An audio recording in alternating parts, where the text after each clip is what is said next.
नमस्कार दोस्तों, आप सभी का स्वागत है study with Neeraj sir channel पर। दोस्तों, जैसा कि आपको पता है, लाइव में नेटवर्क समस्या थी, इसलिए ये क्लास आपको रिकॉर्डेड दी जा रही है।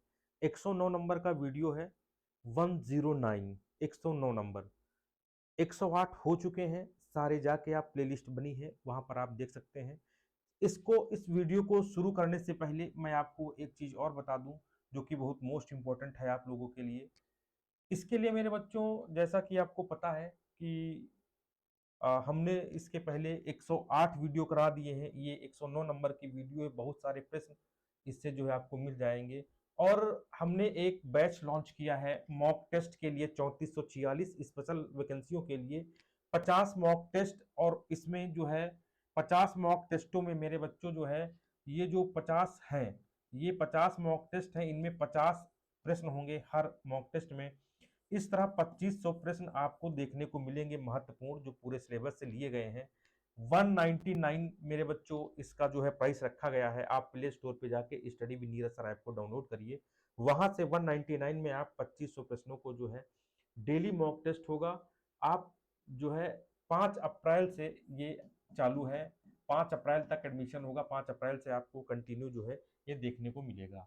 और दूसरी बात ये है मेरे बच्चों कि अभी अभी भी जो इम्पोर्टेंट आपको बता दें, अभी भी जो चल रहा है, सिर्फ मात्र विजय पथ 3.0 में मात्र सिर्फ 499 में आप प्रवेश ले सकते हैं। बहुत अच्छी क्लासेस, परफेक्ट क्लासेस चल रही हैं 7 से 9। बिल्कुल कंटिन्यू क्लास चलती है। अभी ऑफर में है मेरे बच्चों, ले सकते हो, फिर ये ऑफर नहीं रहेगा। ऐप को डाउनलोड करो स्टडी विद नीरज सर, वहीं से आपको सारी जानकारी मिलेगी। अगर कोई दिक्कत समस्या आ रही है तो आप कॉल कर सकते हैं 7379823368 पर। चलिए, हम बढ़ते हैं अपने क्वेश्चनों की तरफ। हम बढ़ते हैं 109 नंबर की तरफ मेरे बच्चों, 109 नंबर की तरफ।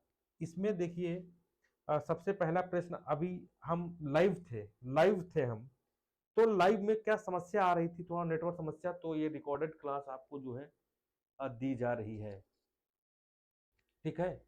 तो इसमें पहला प्रश्न था, इंटीसाल के अंतर्गत भारत की कौन सी मृदा रखी गई है? तो नवीन जलोढ़ मृदा इसका राइट आंसर था मेरे बच्चों। और एंटीसॉल के अंतर्गत काली मृदा, वर्टिसॉल के अंतर्गत लाल मृदा, एम्फीसॉल के अंतर्गत, और लेटराइट मिट्टी ऑक्सीसॉल के अंतर्गत रखी गई है। ठीक, आगे बढ़ते हैं नेक्स्ट। सातवां सन्निकट मृदा वर्गीकरण की पद्धति अनुसार दक्षिण भारत की काली मृदा किस वर्ग में रखी गई है? तो वर्टिसॉल में रखी गई है। अभी हमने पीछे आपको बताया है। ठीक है। क्वेश्चन संख्या 3 की तरफ बढ़ते हैं। मृदा संगठनानुसार सामान्य मृदा में कार्बनिक पदार्थों की कितनी प्रतिशत मृदा पाई जाती है? तो 5 से 10% मृदा इसकी जो है पाई जाती है। अब चौथा प्रश्न, 3 प्रश्न हुए थे। चौथे प्रश्न पे हम लोग आएंगे। पौधों की वृद्धि सामान्य किस मृदा पीएच के मध्य होती है? पौधों की वृद्धि किस पीएच मान के अंतर्गत होती है? 6.0 से 7.5 के अंतर्गत जो है पौधों की सामान्य वृद्धि जो है होती है। ठीक है, आगे बढ़ते हैं 5 नंबर पे। वह मिट्टी जो वायु द्वारा उड़कर दूसरे स्थान पर पहुंच जाती है, उसे कौन सी उपमा प्रदान की गई है? वायु द्वारा उड़कर दूसरे स्थान पर रख दी जाती है, उसे हम वातोड़ मिट्टी के नाम से जानते हैं। किसे? वातोड़ मिट्टी। मृदा कणाकार में क्ले कण का व्यास कितना होता है? तो मृदा कला कण का व्यास जो है 0.002 मिमी से कम होता है। देखिए, मृदा परिच्छेदिका में पौधों की अधिकांश जड़ें किस संस्तर पर फैली रहती हैं? ठीक है, तो ये ए संस्तर जो होता है उस पे जो है फैली रहती है। 8 नंबर, पौधों के लिए सभी पोषक तत्व प्राप्त होते हैं। पौधों के लिए सभी पोषक तत्व प्राप्त होते हैं जैव उर्वरक से, हरी खाद से, बोल मिल से, या ह्यूमस से। तो इसका आंसर है आपका डी, ह्यूमस से जो है प्राप्त होते हैं। 9 नंबर, मुख्य पोषक तत्व नाइट्रोजन पौधों का कितना प्रतिशत भाग बनाता है? ठीक है, तो ये एक 1.0 से 3.0 भाग जो है बनाता है। आगे देखते हैं। दलहनों में वायुमंडलीय नाइट्रोजन के स्थिरीकरण हेतु किस सूक्ष्म तत्व की सर्वाधिक आवश्यकता होती है? इंपॉर्टेंट प्रश्न है। दलहनों की बात की जा रही है मेरे बच्चों, दलहनों की बात की जा रही है। तो 10 का सही है ए, एमओ मतलब मॉलिब्डेनम। आगे बढ़ते हैं। प्रोटीन के संश्लेषण हेतु कौन सा तत्व आवश्यक होता है? 11 नंबर, प्रोटीन के संश्लेषण हेतु कौन सा तत्व आवश्यक होता है? 11 नंबर, फास्फोरस, पोटेशियम, नाइट्रोजन और कार्बन, तो इसका है नाइट्रोजन। आगे बढ़ते हैं। गोबर गैस को गोबर गैस का प्रमुख दहनशील गोबर गैस का प्रमुख दहनशील गैस मीथेन लगभग कितना प्रतिशत पाया जाता है? तो ये पाया जाता है 50 से 60%। कितना मेरे बच्चों? 50 से 60% जो है पाया जाता है। ठीक है। 13 नंबर की बात करेंगे। लिखा है जैव उर्वरक का कार्य क्या होता है? तो जैव उर्वरक का कार्य वायुमंडलीय नाइट्रोजन का स्थिरीकरण भी होता है, फास्फोरस को घुलनशील बनाना भी होता है, पौधों की वृद्धि एवं विकास में सहायता भी होता है। तो उपरोक्त में से सभी। धान के खेत में जैव उर्वरक के तौर पर सर्वाधिक उपयुक्त जैव उर्वरक कौन सा है? तो सर्वाधिक जैव उर्वरक मेरे बच्चों है एजोला। ठीक है। भारत में अवनालिका अपरदन से सर्वाधिक प्रभावित क्षेत्र कौन सा है? तो अवनालिका अपरदन से सर्वाधिक प्रभावित क्षेत्र नागपुर का पठार है, मेघालय पठार, मालवा का पठार या बुंदेलखंड का पठार। तो ये है मालवा का पठार। ठीक है। आगे बढ़ेंगे। मृदा में अघुलनशील फास्फोरस को घुलनशील बनाने में उपयोगी जीवाणु किस वर्ग में आते हैं? मृदा में अघुलनशील फास्फोरस को घुलनशील बनाने में उपयोगी जीवाणु किस वर्ग में आते हैं? तो मेरे बच्चों ये आते हैं स्यूडोमोनास वर्ग में। भारत में किस प्रदेश में ऊसर मृदाओं का क्षेत्रफल सबसे अधिक है? तो आप इसमें जो है देख लीजिए, मध्य प्रदेश, गुजरात, उत्तर प्रदेश और महाराष्ट्र। तो मध्य प्रदेश में सबसे ज्यादा अधिक है। 18 नंबर लिखा है क्षारीय मृदा सुधारक क्या है? अमोनियम सल्फेट है, जिप्सम है, बिना बुझा हुआ चूना है या डीएपी है? क्वेश्चन बहुत इंपॉर्टेंट है। 18 नंबर तो ये है जिप्सम। ठीक। आगे बढ़ते हैं। आपको सही सुमेलित करना है, बहुत इंपॉर्टेंट प्रश्न है। पोटास युक्त उर्वरक क्या है? नाइट्रोजन युक्त उर्वरक क्या है? भारी हल्की खाद क्या है या हल्की कार्बनिक खाद क्या है? तो 19 नंबर। तो चलिए मिलाते हैं इसका सी का एक का। तो पोटास युक्त है आपका काइनाइट मेरे बच्चों। तो ए का आपका सही है सी, ए का सी है। तो सिर्फ एक में ही है, वो आपका ये है सी वाला। फिर आपका नाइट्रोजन युक्त उर्वरक यूरिया हो जाएगा। फिर आपका भारी हल्की खाद आपका FIM हो जाएगा, और हल्की कार्बनिक खाद आपका बोनामिल हो जाएगा। ये आपका राइट आंसर है। देखिए, हरा सोना अथवा झूठा सोना क्रमशः किसकी उपमा प्रदान की गई है? 20 नंबर। तो अफीम एवं पाइराइट की उपमा प्रदान की गई है। अफीम को हम हरा सोना कह सकते हैं और झूठा सोना हम पाइराइट्स को कह सकते हैं। केंद्रीय मृदा संरक्षण बोर्ड की स्थापना किस वर्ष हुई थी?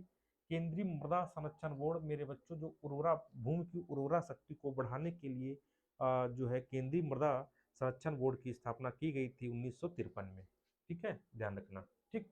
22 नंबर की बात करते हैं। 1 हेक्टेयर बराबर कितने एकड़ का होता है? तो 1 हेक्टेयर बराबर होता है मेरे बच्चों 2.47 एकड़ के। एंटीसॉल क्या है? अभी हम सबका बताए हैं कि जलोढ़ मिट्टी क्या होती है, काली कपास मिट्टी क्या होती है, लेटराइट मृदा और लाल मिट्टी किस मृदा वर्ग के अंतर्गत आती हैं? तो जो है जलोढ़ मिट्टी एंटीसॉल के अंतर्गत आती है। एंटीसॉल के अंतर्गत आती है मेरे बच्चों, ध्यान रखना इंपॉर्टेंट है।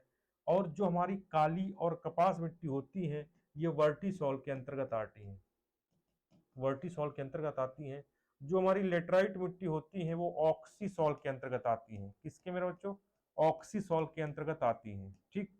और जो हमारी एक मिट्टी है लाल मिट्टी, ये मेरी एम्फीसॉल के अंतर्गत आती है, एम्फीसॉल के अंतर्गत आती है।